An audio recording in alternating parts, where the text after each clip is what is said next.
Terapia com células-tronco. Parece coisa de ficção científica, né?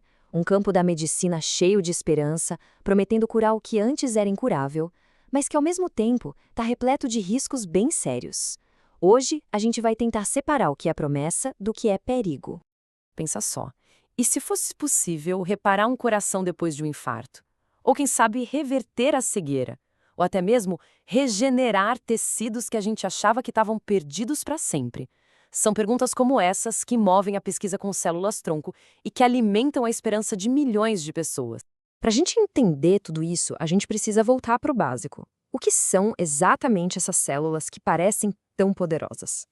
E imagina as células-tronco como se fossem a matéria-prima do nosso corpo. Elas são como células em branco, sabe? Indiferenciadas. E o superpoder delas é a incrível capacidade de se transformar em qualquer outro tipo de célula especializada. Uma célula do coração, do cérebro, do sangue, o que for preciso. É esse potencial de regeneração que deixa todo mundo tão fascinado. Ok, vamos sair um pouco desse potencial todo e pisar na realidade da medicina de hoje. Com todo esse alvoroço, quantos tratamentos com células-tronco são, de fato, usados em larga escala e aprovados hoje em dia?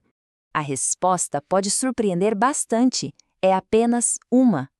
Pois é, apesar de tudo que se ouve por aí, hoje existe só uma forma de terapia com células-tronco que é considerado um tratamento padrão, aprovado por agências reguladoras como a FDA nos Estados Unidos.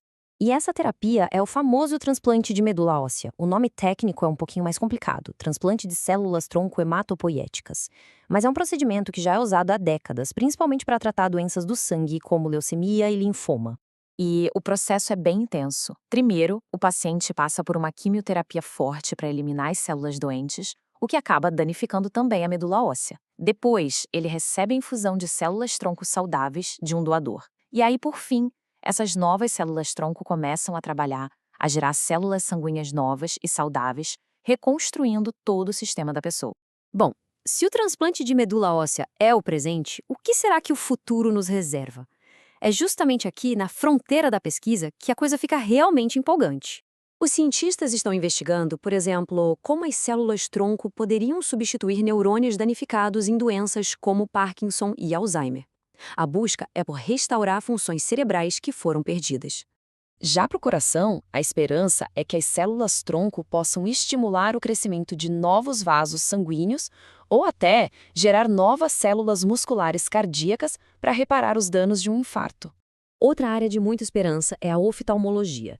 A ideia é usar células-tronco para reparar a córnea ou a retina, com o objetivo de restaurar a visão em certos tipos de cegueira.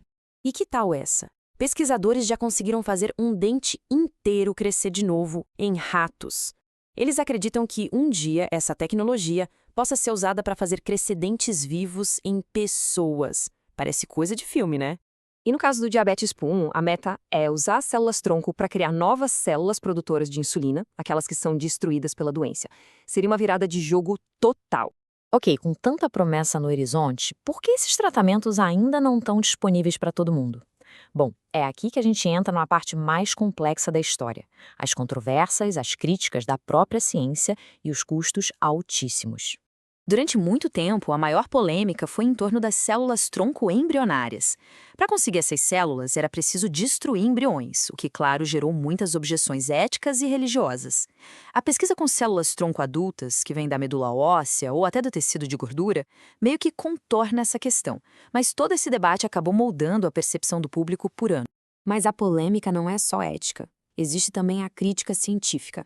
Investigações em estudos super importantes, principalmente na área de cardiologia, encontraram centenas de contradições.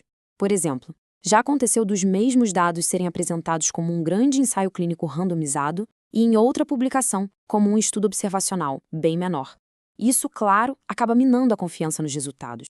E tudo isso nos leva a um perigo bem real: as clínicas não regulamentadas. A FDA, nos Estados Unidos, vive emitindo alertas sobre estabelecimentos que vendem curas milagrosas sem nenhuma aprovação ou base científica. E as consequências podem ser terríveis. Em 2021, por exemplo, um caso documentado mostrou que pelo menos 20 pacientes tiveram infecções bacterianas gravíssimas depois de receberem tratamentos com produtos de sangue de cordão umbilical que eram vendidos como se fossem terapia com células-tronco. E além do risco para a saúde, tem o risco financeiro. Esses tratamentos não comprovados podem custar uma fortuna, algo entre 10 e 20 mil dólares, ou até mais. E como não são aprovados, os planos de saúde não cobrem um centavo, deixando todo o prejuízo para os pacientes. Diante de tudo isso, como é que a gente pode navegar nesse cenário tão complexo, separando o que é esperança legítima do que é só marketing perigoso? Bom, aqui vai um kit de ferramentas para ajudar. Primeiro, essa terapia é oficialmente aprovada por agências reguladoras como a Anvisa aqui no Brasil? Segundo, é um ensaio clínico legítimo? E um detalhe importante, estar registrado num site de ensaios clínicos não quer dizer que foi aprovado, só que o estudo está em andamento. Terceiro, desconfie de clínicas que prometem curar um monte de doenças diferentes com um único tratamento. E por último, uma pergunta-chave: quem paga? Se o plano de saúde não cobre, é muito provável que seja porque a eficácia não foi comprovada. A jornada das células-tronco está só começando. A promessa é real, de verdade, mas o caminho ainda é longo e cheio de desafios. A grande questão que fica no ar é como é que a gente, como sociedade, consegue acelerar essa pesquisa incrível e, ao mesmo tempo, proteger as pessoas mais vulneráveis da exploração e do perigo? A resposta para essa pergunta vai definir o futuro dessa revolução na medicina.